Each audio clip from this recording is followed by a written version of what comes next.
Ano yung series natin? Anong title? Let's read this together. 1, 2, 3, go. Your best year yet. Now, I want you to tell your seatmate, in one word, summarize your 2018. In one word. Isipin nyo ngayon, how do you summarize your 2018 in one word? Pwedeng amazing, paasa, pwedeng fun, masakit, okay? Ano ba? Pababa, okay? Roller coaster, in one word. O sige, can you shout that word that you said to your seatmate? Ano yung word na yun? Roller coaster, ano yung word na yun? Sige pa, ano yung word ng crazy? What else? Dito naman. Ha? Painful, puro naman masakit. Sinong positive dyan? Positive. Great. So, I guess, lahat naman tayo, whatever your year or whatever happened in 2018, of course, may ups and downs yan, may mga trials yan. And I realize every time mag-start ang new year, okay? So, whether it's 2018, 2017, 2016, basta pag may bagong taon, if there's a new year, usually we have dreams and hopes for that coming year. And we look forward and we pray to God, regardless if you're a strong Christian or you're not a Christian or you are growing in the Lord. Nandun yung, Lord, sana this year, this 2019, it's gonna be amazing.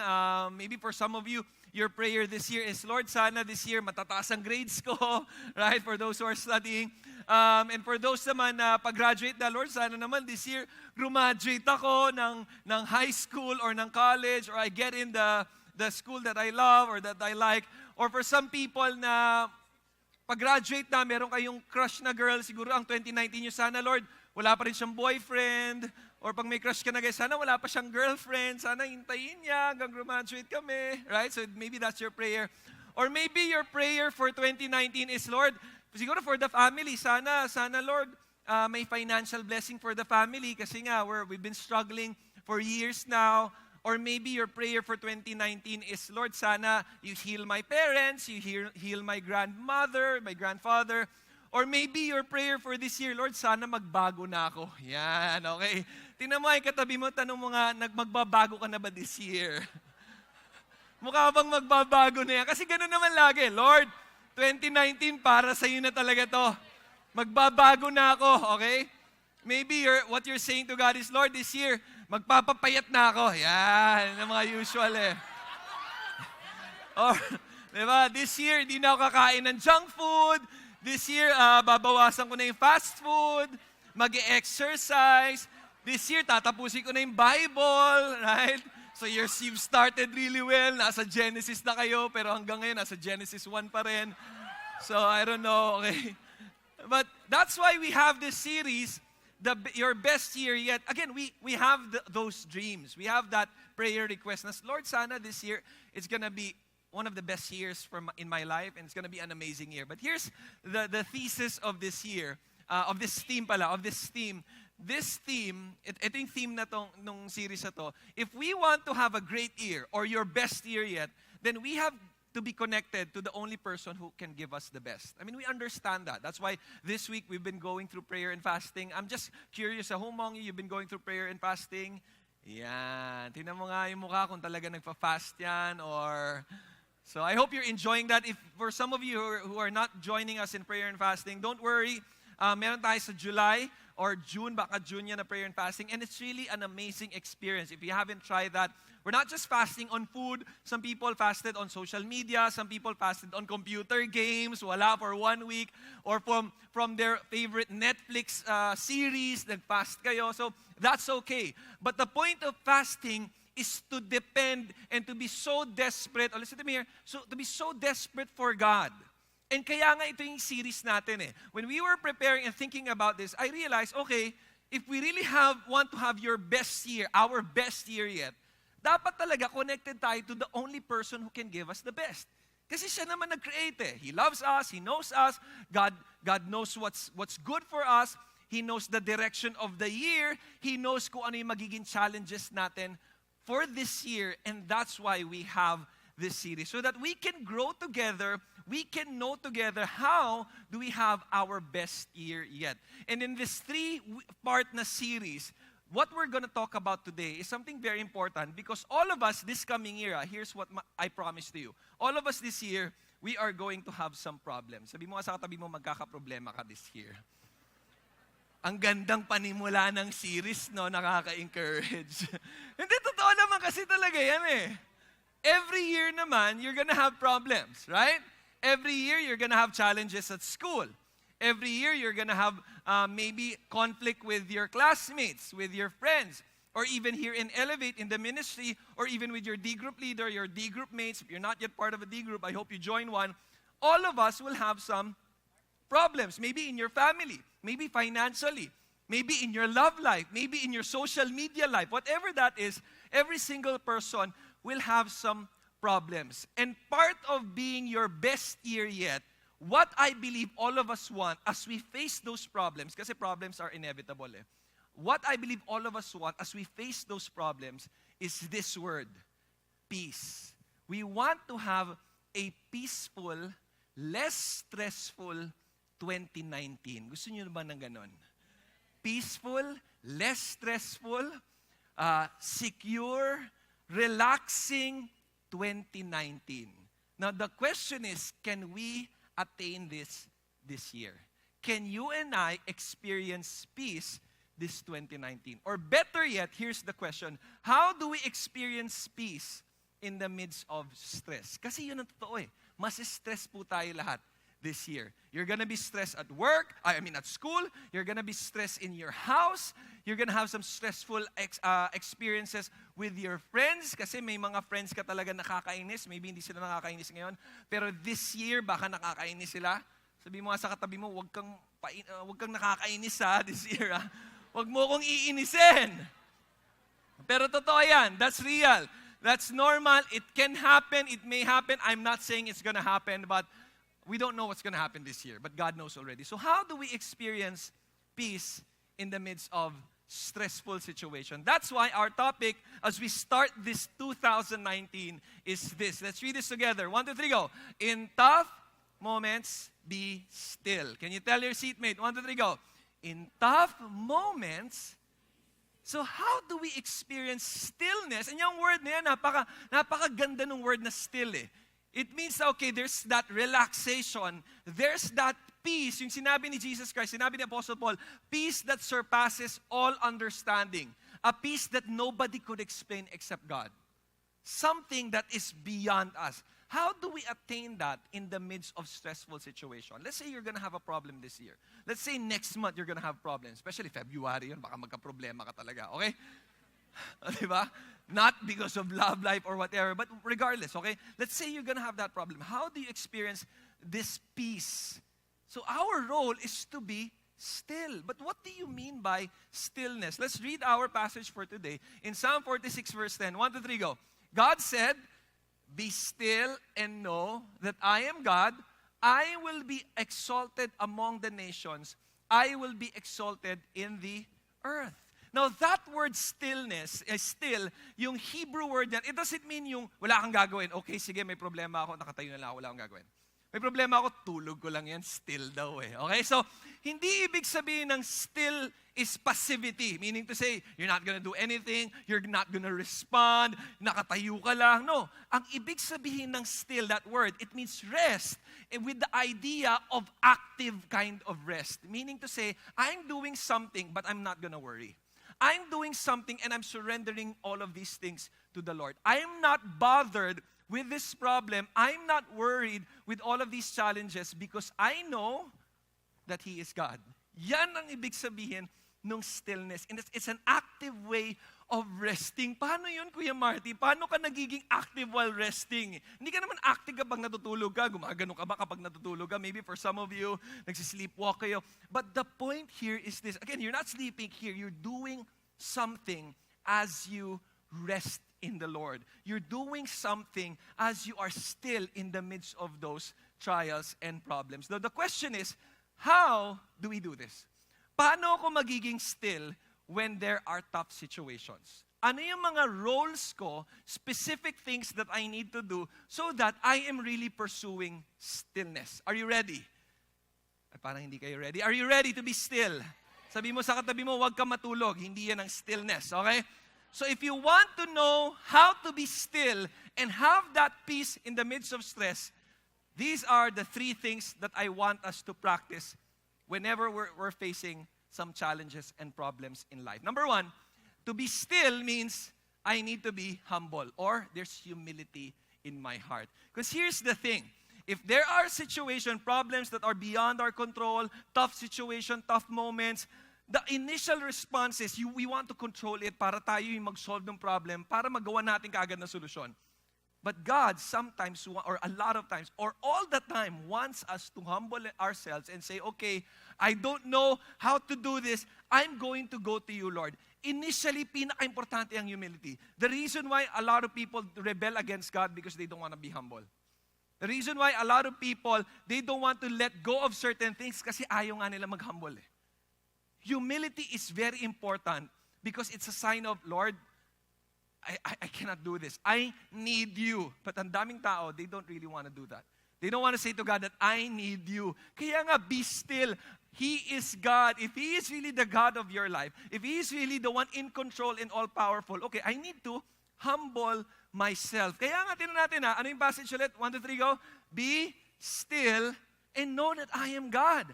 I will be exalted among the nations. I will be exalted in the earth. So if He is God, He is all-powerful, then we have to humble ourselves.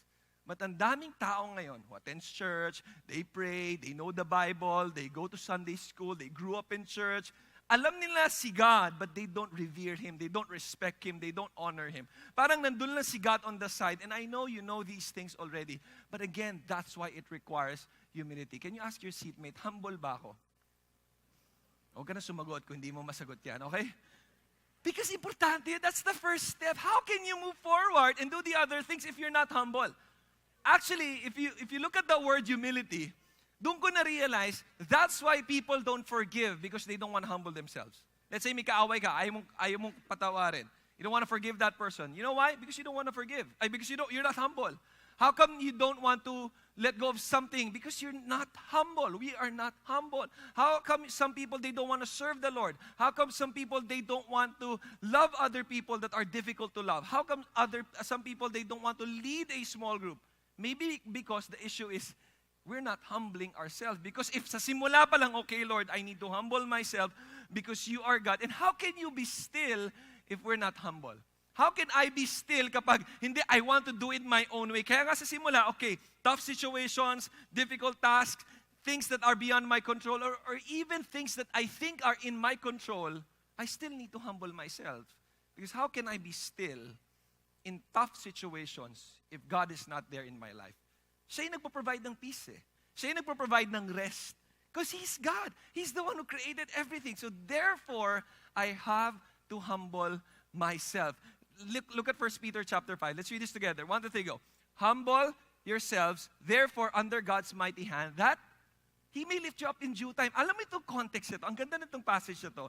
Because this passage was written by Peter, Apostle Peter, to the Christians because they were being persecuted by the Roman Empire. I mean, I've been mentioning this so many times already last year. But that's the context. Meaning to say, napapersecute ka. Sinong matutuwa habang pinopersecute?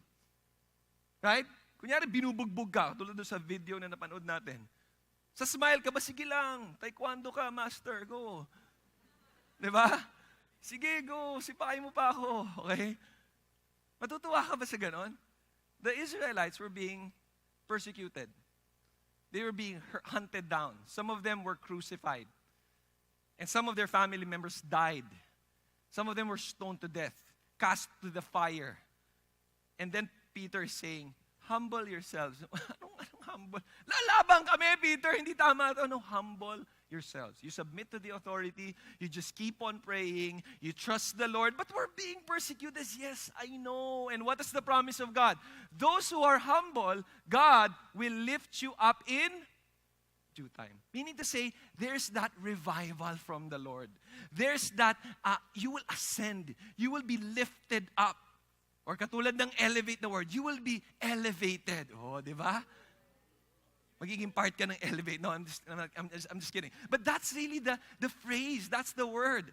That's why Peter is saying, I know what you're going through. I know it's tough, but we need to humble ourselves. Pero paano naman kami, Peter? Ang bigat-bigat ng dinadaanan namin. That's why after verse 6, anong number yung next? 7. Basahin natin 7. Cast all your anxiety on God. Why? Because He cares for you. So if I'm experiencing all of these tough situations, things that are outside my control, I go to Him, I humble myself. I mean, we're not gonna go to Him if we're not gonna humble ourselves. Right? Yung talagang the true nature of going to Him. Yung iba kasi, they just go to Him because they have a prayer request. Lord, I have an exam, lapit ako sa inyo. Pero pag pumasa na, lalayo na kay Lord. Ito yung talagang, Lord, in any situation, whether good or bad, lalapit ako sa inyo. I'll humble myself. And because I don't know what's going on and I cannot control everything, I will cast all my burdens on you. Because He cares. Alam mo, ibang klase mag-care si Lord sa atin. Yes, your parents care for you. Yung friends mo, they care for you. But it's so different compared to how God cares for you. Your friends may care for you in a certain way, but it's limited kind of care. They're not always there. Pag may sakit ka ba, laging na dyan yung friends mo. Uy, punta ka naman dito, dala mo kang lugaw. Di ba? Hindi. Hindi ba sila pupunta doon? Sige. Siguro pwede niyang gawin one day, okay? 5 days ka may lagnat. Best friend, sige na, punta ka ulit dito. They're not gonna do that. So may limit, yung care. Your parents, may limit in your care. Siguro kaya nilang gawin yung lugaw every day. Gagawan ka ng lugaw, breakfast, lunch, dinner. Puro lugaw. Kasi may sakit ka, may lagnat, right? For some people, ganun yung medication nila. Dadaling ka nila sa ER. But it's also limited. Why is it limited? Your parents doesn't completely know what's going on in your body. They all know na, okay, maybe may sakit ka na ganito, lagnat, fever, baka nakagat ka ng EPs or whatever. I don't know, okay? Siyempre, mag-ano, yung mga parents, gano'n, bakit ka may sakit? Ano yan, lalagyan ka niya ng mainit na, ano yung tawag dito? Hot towel, right? Lalagyan ka nun. Or pag hindi na niya kaya, dadaling ka niya sa doctor. But the way the doctors care, it's also limited. Kasi with their knowledge lang. So may x-ray, kunyari sobrang tagal na, there's x-ray. Pag hindi gumana yung medicine, yung antibiotic, and all of those things. So sabihin ng doctor, let's go to another expert. So laging may limit. Pero si God, may limit ba si God? He completely understands us. He knows what's going on in our body. And not just that, let's say emotional problem ka. Usually pag emotional problem, mas feeling ng maraming young people, mas naiintindihan sila ng friends sila. So your parents doesn't understand you kasi pag mag-share ka, bata ka pa, let go mo na lang yan. So iiyak ka na lang, hindi mo naiintindihan naman, hindi mo nagigets, ang bigat-bigat. Diba? So lapit ka ngayon sa friends mo. Pag lumapit ka sa friends mo, syempre mag-a-advise sila, we understand you, sis. I know it's hard. Sis talaga yan. Ganun tawagan eh. I don't know kung ano yung tawagan ngayon. Siguro whatever that is, how you call yourselves. Or by name na lang yung tawagan, right? So, but again, there's a limit. Why is there a limit? Kasi yung advice na ibibigay ng friend mo who cares for you is based maybe on her experiences, on her culture, on her limited knowledge about yourself and about your situation. So yung advice niya sa emotional life mo, limited din. But with God, He completely understands us. So this phrase is so powerful because Peter is saying, this is God who completely knows us, who wants what's best for us, and our role is just to cast our anxieties on Him because He cares for us. Pero paano ko malalaman, Kuya Marty, na yung care na yon, i-comfort niya ako? That's why it's called faith. You keep on casting your cares. You cannot experience moment by moment His care for you and for me if we don't surrender our cares to Him. Kasi ang ginagawa natin, Lord, sige, I'll surrender some of my cares, pero these things, I don't think you can take care of this. Baka ako na lang. How can we experience yung care niya if we don't give it to Him? That's why humility is the first step. What's our message again this afternoon? 1, 2, 3, go. In tough moments, be still. What's the first step? Humble. Humility. Okay? Tell your seatmate, be humble. Be humble. Let's humble ourselves this year. May this be the 29th, may this year be the year of humility. I'm going to humble myself, Lord. I'm going to humble myself. I'm not going to be proud. It's not about me. It's all about you. And I tell you, it's going to be an amazing year. It starts with humility. Okay, I'm going to humble myself because in tough moments, you are telling me, Lord, that I need to be still. And part of being still, first step of that is being humble. Second step is this, okay? So while I'm humbling myself, I need to pursue intimacy with the Lord. Now here's the thing. We will not pursue intimacy with the Lord if we're not going to start humbling ourselves first. Imagine you're going to read God's word every day. You're going to pray every day. You're going to cast your cares to Him every day. Every moment of our life. Even if may times na tinatamad ka magbasa ng Bible, you are going to read that and minsan di mo maintindihan, but you know you have to do that because you need to build that intimacy with the Lord. Because the building of intimacy with the Lord, it's not about feeling. Some people kasi, they associate intimacy with, I feel it. Kailangan ma-feel ko si Jesus right now, and if I feel it, there's that intimacy. That's not true. Sometimes we don't feel Jesus, but He's there. Sometimes we don't feel the emotions, but we're intimate with Him. It's not about, okay, I am feeling these things. It's a commitment. Regardless of what we feel, we need to pursue intimacy with Him. Imagine if we have that understanding, din lalo tayo magpupursue with intimacy with the Lord. Kasi minsan, ang dami ko na na-counsel na young people na ayoko na magbasa ng Bible, Kuya Marty, I can't feel God right now, so that's why I'm not that okay. And I realized, I've felt that, I've experienced that many times in my life. There were moments I don't feel like reading the Bible, but I tell you, I never stop. Because I know God is telling me, I need to continue reading, I need to continue praying, because I'm helpless without Him. I'm going to make wrong decisions without Him. I'm going to be in the wrong path without Him. So definitely I need to, kaya nga humility is the first step eh. If I humble myself, I understand that He is God, then regardless of what I feel, okay Lord, I need to wake up early, read the Bible, pray, commit my life to You, Lord, this day, ask the Holy Spirit to fill me. That's how you pray. You adore Him, you worship Him. Yung iba inisip nila, parang paulit-ulit na lang, Kuya Marty, just keep on pursuing intimacy with God. And the question there is, how's your prayer life? How are you doing? How can you have your best year yet if you're not actively praying? Kaya nga, look at this. Let's read this statement. In moments of brokenness, don't run away from God. Draw near to Him.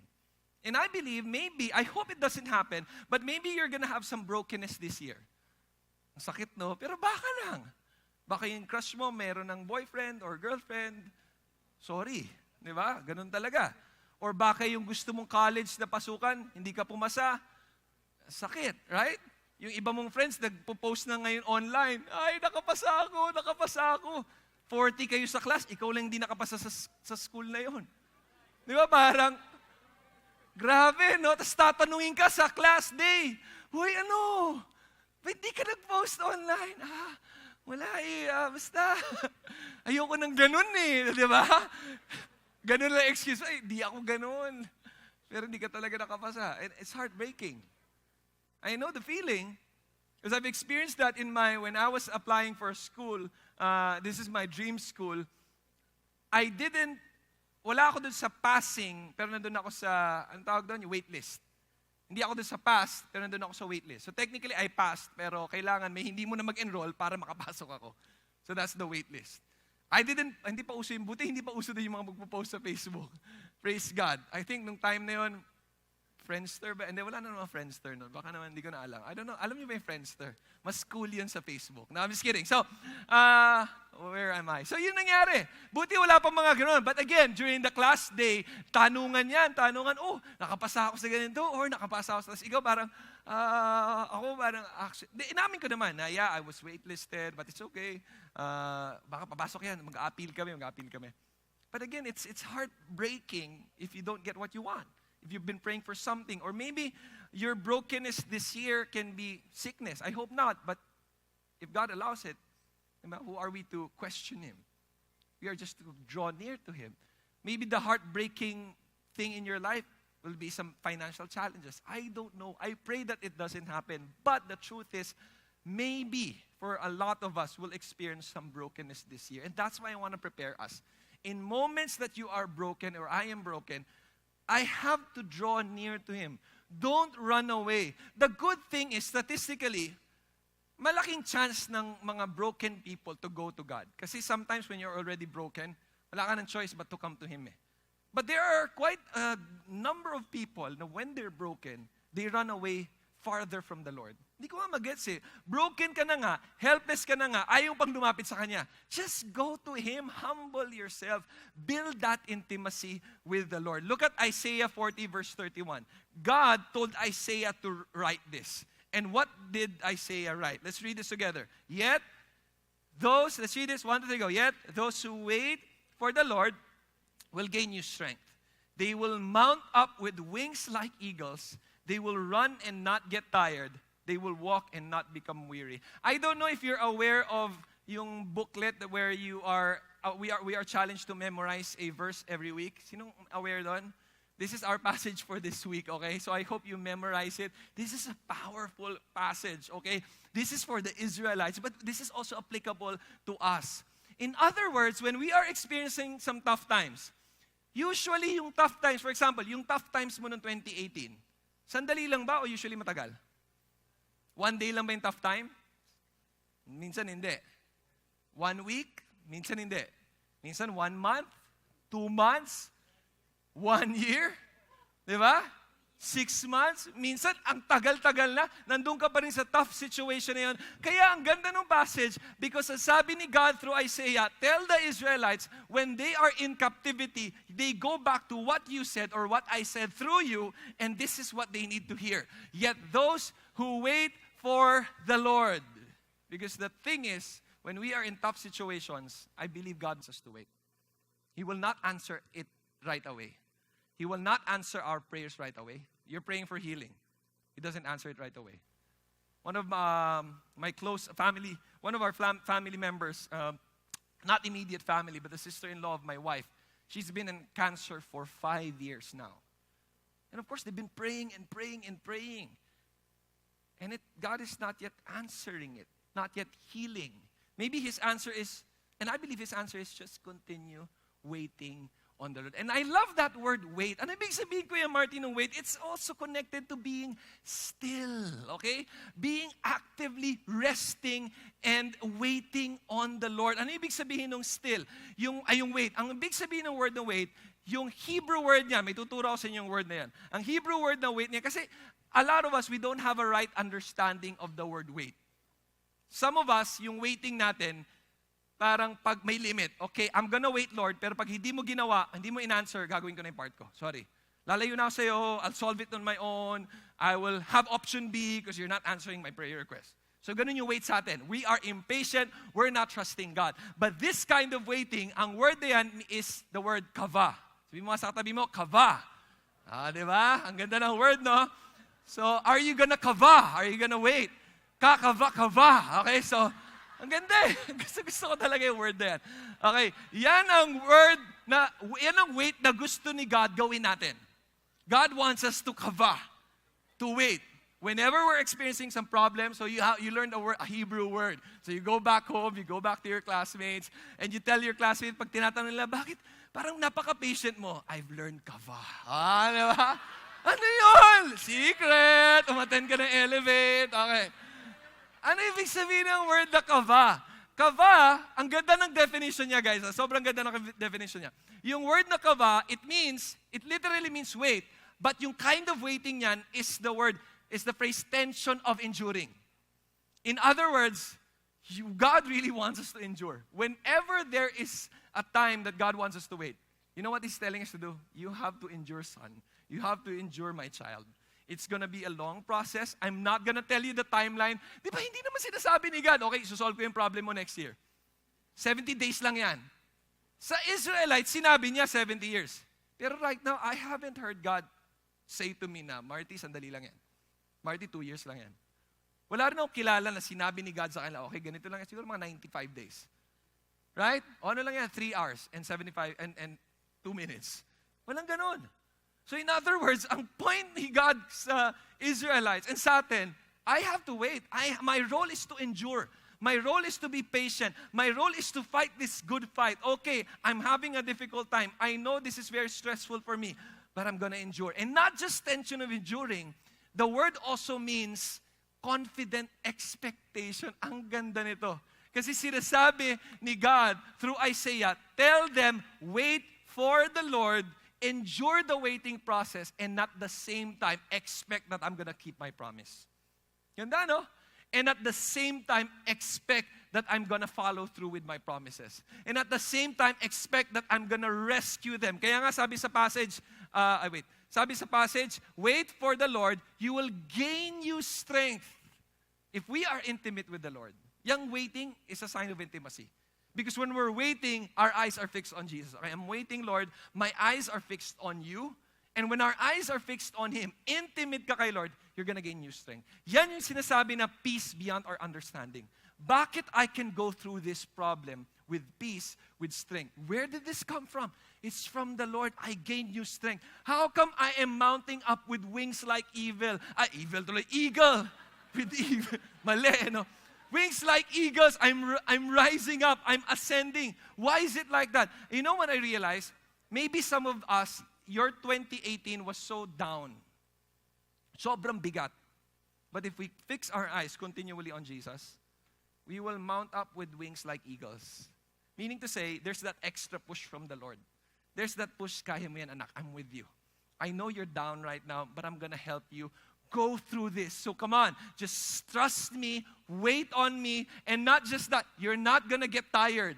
You're gonna run but not get tired. I'm not saying you're not gonna get tired physically. Not saying we're not gonna have problems, but what I'm saying is in the midst of problems, we will run and we will have the strength. We will endure. Once we are waiting on the Lord, we will walk and we're not gonna be weary. Alam mo yung word na weary? Ito yung emotional heaviness. And I realize, mas mahirap ang emotional problem kaysa physical problem. Physical problem, endure mo yan. May lagnat ka, kaya. May ubos-sipon ka, sige, kaya yan. Pero pag emotional problem na pinag-uusapan, na sobrang bigat, ang hirap-hirap. Mas maraming nadidepress because of emotional problem. I haven't heard someone na nadidepress because of physical problem. Konti lang. If siguro may manarinig ako, pero konti lang.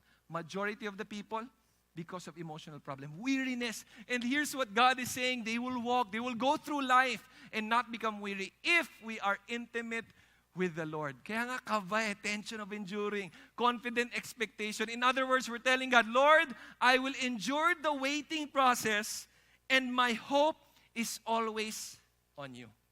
Alam mo ba yung hope natin kay Lord, yan lang ang klase ng hope na wala kang talo. Wala kang talo doon. If you hope on someone, pwedeng may talo ka kasi that person may not fulfill his promise. And some of us have experienced that. You hope for yung hope mo nandito sa person na yon na yung promise niya, he will keep it. Right? Maybe yung hope mo nasa parents, yung promise nila, they will keep it. Sabi nila, bibilan lang ng iPhone X, pero naging Xiaomi. Okay. Pag tinignan, parang pareho, anak, iPhone X. Wow! Bakit Chinese to daddy? Ganyan na ngayon ang iPhone. Right? So, but again, kaya nga sinasabi ko, mandidisappoint ka eh. Yung hope, pag nga kay Jesus yan, walang talo. Walang talo yung hope na yan. Kaya nga we wait on the Lord. We become still. What's our message again this afternoon? In tough moments, be still. Again, can you tell your seatmate, 1, 2, 3, go. In tough moments, be still. How do you do that? You humble yourself. Okay, Lord, I'm going to humble myself. Second is you pursue intimacy with the Lord. I'm going to build this intimacy with you. I'm going to grow in my knowledge, in my love for you. Tingnan mo yung sinabi ni David. In you, Lord. I mean, he was being hunted down. People wanted to kill him. Stressful yon. Have you ever experienced someone wanting to kill you? I don't think a lot of us have experienced that. Yung may gustong pumatay sa'yo, naku, papatayin ako, paano to? Wala. Siguro sa game, okay? Hunt ka. Right? But here, this is reality. People wanted to kill him. And what is David saying? In you, Lord, I put my trust. I'm going to still be intimate with you. I'm going to pursue this intimacy with you. I trust you. Do not let me be put to shame. You were so honest to the Lord. Nor let my enemies triumph over me. Ganyan ang intimacy. You're so honest with God. Lord, you know my experiences. You know how broken I am right now. You know na how tempted I am gawin to. I-pursue tong mali. Please, Lord, I want to be intimate with you because sometimes or a lot of times my decisions are wrong. And then look at what David is saying. No one who hopes in you will ever be put to shame. Kaya nga wala kang talo. If our hope is in the Lord, wala kang talo. Hindi ka niya papahiya. but shame will come on those who are treacherous without cause. And then David said, show me your ways, Lord, please. You know what? When we pursue intimacy with the Lord, mas clear kung ano yung next steps na kailangan natin gawin. Seriously. When we are intimate with the Lord, mas alam mo yung dapat mong gawin and mas magagawa mo. Pero kailangan intimate ka with the Lord. Kaya nga sabi niya, Lord, guide me in your truth. Teach me, for you are God, my Savior. And again, my hope is in you all day long. In every moment, every situation, Lord, my hope is in you. Good. Kaya bakit yung hope niya na kay Lord? Basahin natin. 1, 2, 3, go. Good. Kasi upright siya. He's good. Therefore, He instructs sinners in His ways. Hindi lang yun. Let's read this together. All the ways of the Lord, it's loving, it's faithful towards those who keep the demands of His covenant. You know what I realized? Intimacy with God gives comfort to the pain, gives light to the lost, and gives love to the broken. We may experience pain this year, or we will experience pain this year. But I tell you, when you pursue that intimacy with God, nandun yung comfort. Ibang klase mag-comfort si God, guys. If you experience darkness this year, you are lost, you don't know where to go, maybe because ang dami nangyayari, I assure you that when you pursue intimacy with God, there's light. And if you're going to experience brokenness this year, whatever that is, I hope not. But I believe a lot of times God uses brokenness to make us complete. I believe He will give us love. He will give us the embrace na hindi mabibigay ng kahit sino. Kaya nga, please, in tough moments, what do we need to do? Be still. Not the stillness na wala kang gagawin, but the stillness which means, okay, I'm gonna humble myself, Lord. I don't know what's happening. I mean, I think I know what's happening, but I don't completely understand. So I'm gonna be still. I'm gonna humble myself. And then as I humble myself, I'm gonna pursue intimacy with you.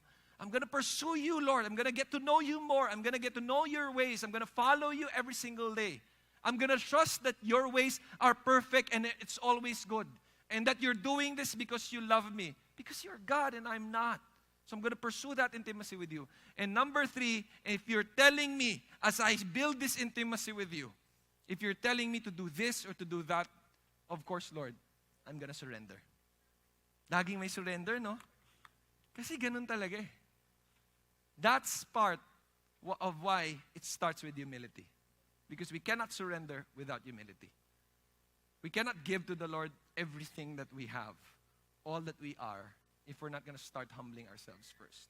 If we're not going to start acknowledging that you're God, okay, you deserve everything. You are my King. Jesus, you died and you rose again just to prove that you're the way, truth, and life. So therefore, I'm going to humble myself. Therefore, I'm going to spend time with you. Kahit hindi ko feel, I'm going to read the Bible. I'm going to pray all day. I'm going to pray every single moment of my life. When I wake up, I'm going to start by spending time with you. I'm going to fast once a week, and I pray that you do that also. Fast 1 meal a week. Spending time with the Lord. And then it will be clear ano yung kailangan natin gawin. Surrender. Let's read this together. Being still before the Lord is restedness in the midst of surrender. Kasi yung word na surrender, usually it's a negative term. Alam mo yung surrender na word, nagiging positive lang yan sa Christian context. Di ba? Kay Lord lang yung nagiging positive. Pero in any context, negative ang surrender. Matalo ka sa war, negative yung surrender. Matalo ka sa game, nag-surrender ka na, negative ang iniisip. Pag nag-surrender ka sa laban, negative na iniisip. Pero pag nag-surrender kay Lord, yan lang ang surrender na panalo ka. Di ba? That's the only surrender na panalo ka. Hindi ka talo. Kasi when you surrender to Him, ibig sabihin, kakampi mo siya. And pag kakampi mo siya, hindi ka matatalo. You're not gonna lose. You're always on the winning side. That's why I always encourage people, if there's something that God wants you to surrender, you give it to the Lord because that's the only surrender where you and I win. And the example that I want to give us, okay, in this topic about, or this point on surrender, is si Joseph. Bakit? Tingnan natin nangyari kay Joseph. Si Joseph, ang daming crazy things nangyari sa kanya. Yung family niya, medyo crazy. What do I mean? Ito yung family ni Joseph. Joseph's family line. Sino yung tatay niya? His father is Jacob.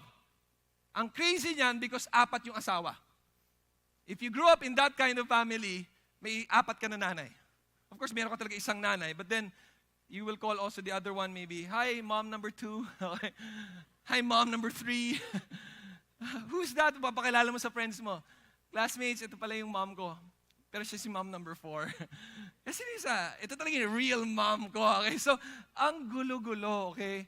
And then, ang dami niyang kapatid, ang dami niyang, pero ito yung maganda dito, siya yung favorite, okay?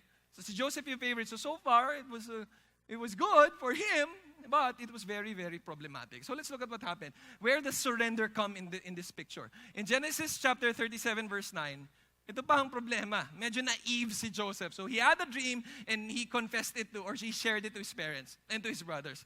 Favorite na nga siya, he had a dream, sinare pa niya. And yung dream na yun, syempre, medyo nagalit yung mga kapatid niya. He had another dream, he told it to his brothers and said, "Listen, I had another dream. Uy, mga kuya, makinig kayo, may kwento ko. Ang ganda nitong kwento na to. This time, so yung isang dream niya, same scenario, but this time daw, yung sun and moon and 11 stars were bowing down to me." Medyo connected siya sa family situation nila. Because ilan yung kapatid niya? 11 brothers, okay? And so, what happened was, when he told his father, as well as his brothers, his father rebuked him, "What is this dream you had?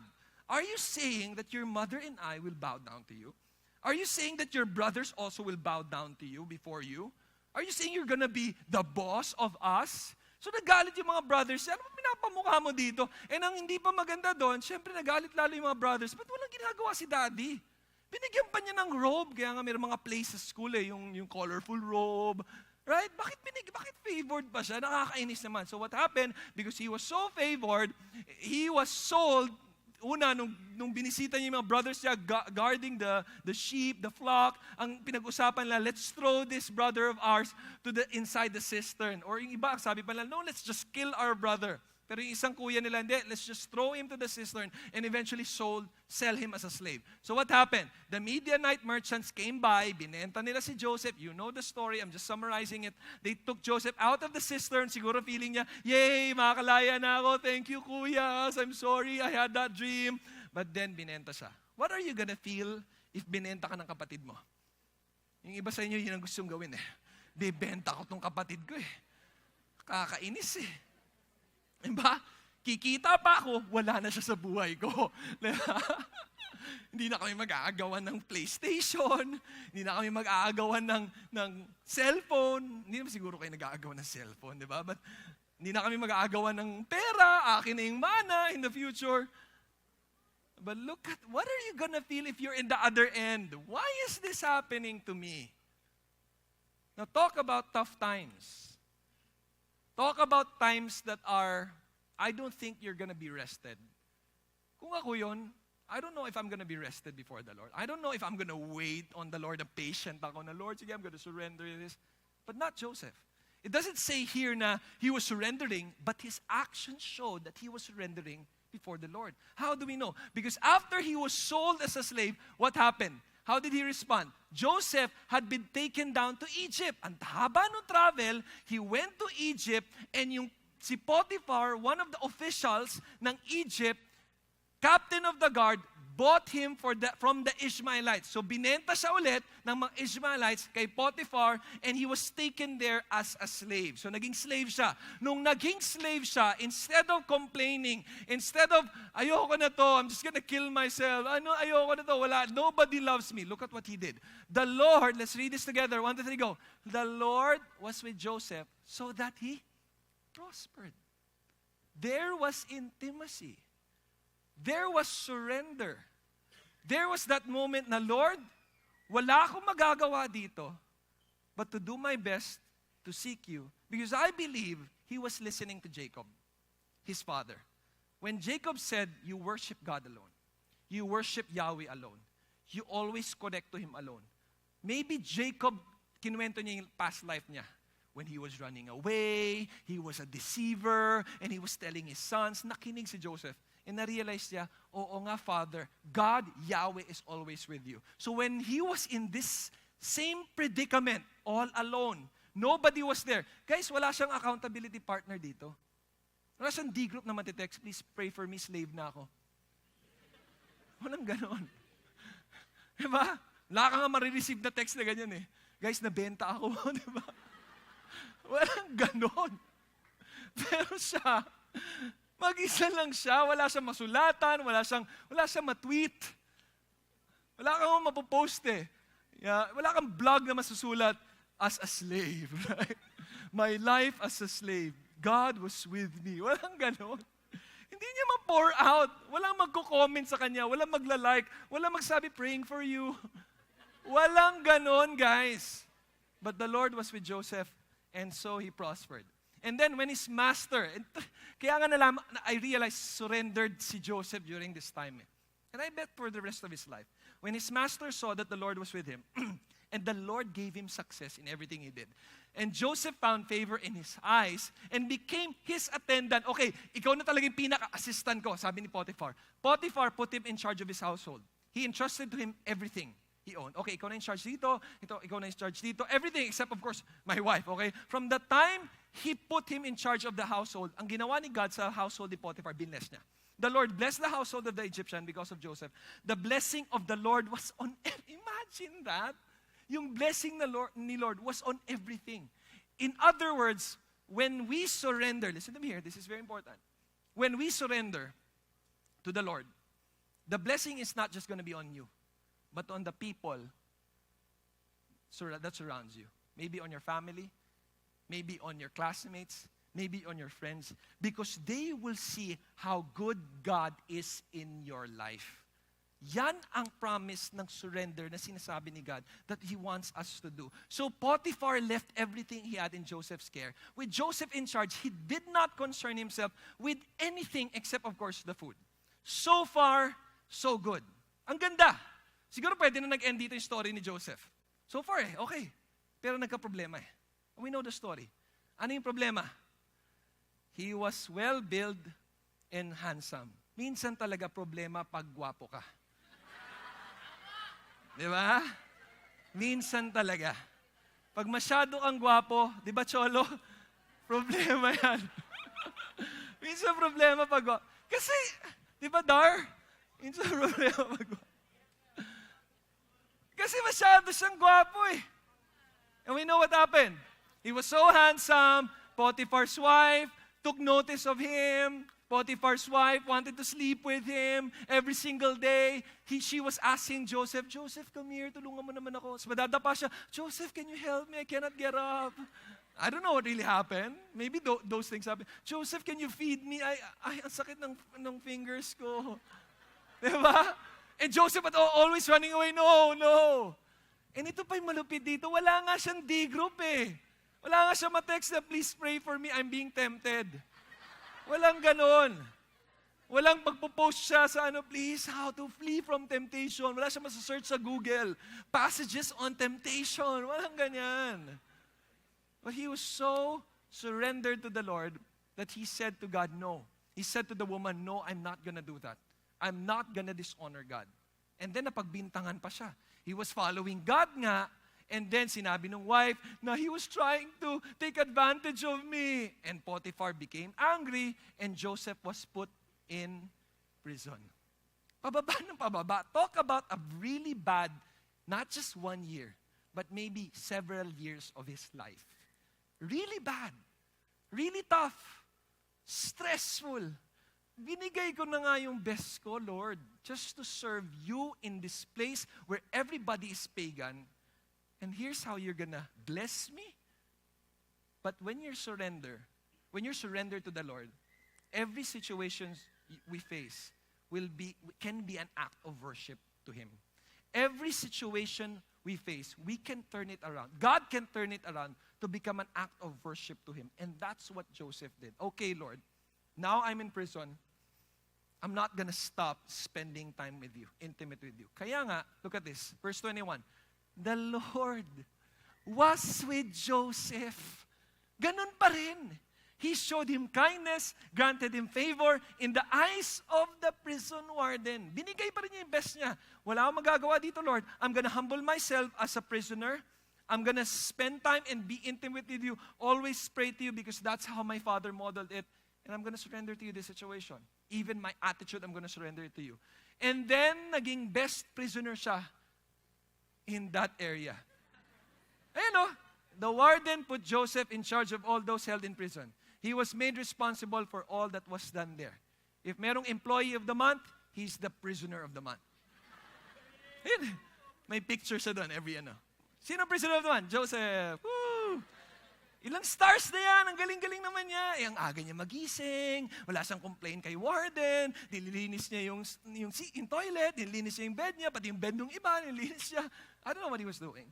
The warden paid no attention to anything under Joseph's care because the Lord was with Joseph and gave him success in whatever he did. I mean, we know the story. Eventually, he became the prime minister or second in command in Egypt. Because that was God's preparation for him. You see, God will not reveal everything to us, what's going to happen in the future. But what He wants us to do is, okay, anak, mag-humble ka lang. Be still. Okay, anak, just be intimate with me. Get to know me because I'm going to guide you. And then if I ask you to surrender, whatever that is, just surrender everything to me. That's what it means when we say, be still. What's our message again? In tough moments, be still. How do you be still? Be humble. That's what Joseph did. That's what David did. Of course, that's how Jesus Christ modeled it. He was about to be crucified. That's why he was praying to God, if this cup can you take this cup away from me, but not my will, but yours, Lord. That's an act of humility. He's God. Jesus is God. But he was humble enough. He was intimate with the Father. And he surrendered his life. He died for you and for me. He modeled that, and He wants us to do the same as well. I need to be humble. That's what it means to be still. I need to pursue intimacy with you. That's what it means to be still. And I need to surrender all of these things to you, Lord. That's what it means to be still. Now, I don't know what's going on in your life as we close. I don't know what problems you will face this 2019. I don't know what challenges you will face this 2019, but I hope and pray that we will learn to be still. I hope and pray that in every moment, whether good or bad, you're going to humble yourself. I'm going to humble myself. We're going to pursue intimacy with God always, every day. And we're going to surrender our lives to Him. You know, being still, as I close, I want to end with this illustration. Being still is like, not being still actually, it's like a person trying to steer his own ship na malaki and nakaka-face siya ng mga malalaking waves in life. Let's just say yung waves na yan symbolizes our trials. The bigger the wave, the bigger the trial. A lot of people are like this. They're steering their own ship. They're the captain of their own lives. They're saying, I'm strong enough, Lord, that I can maneuver my way around in all of these problems, in all of these challenges. I believe I can maneuver my way around because I'm good. Magaling ako. Kaya ko to, Lord. I know what's best. I know what will make me happy. I know what will give me joy in my life. I know what will show me love. I have my own definition of love, Lord. And that's the problem in this world. A lot of people, they have a wrong definition of love. All they say about love is, as long as gusto ko yan, as long as fun yan, that's love for me. That's like maneuvering your own ship. Being the captain of your own ship. Feeling natin, okay, kaya ko to. Kaya ko yung wave na yan. But do you know that there are a lot of ships na malalaki that have been destroyed because of bigger waves? And that can also happen in our life when we're trying to maneuver it on our own. Because we cannot solve every problem that we have. And sometimes, God doesn't solve everything as well. But the difference is this. When we have God, and when we are pursuing intimacy with Him, when we are humbling ourselves, it's like you and I going inside this, a lighthouse. And when we are in a lighthouse, no wave or problem can destroy it. Have you seen a lighthouse? It's very strong. It's very sturdy. The foundation is absolutely secure. And the good thing there is you're just inside.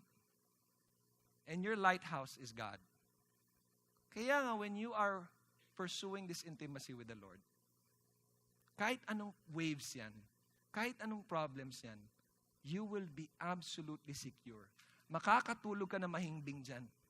Kung nandun ka sa ship and may malaking waves, I don't think makakatulog ka na mahimbing.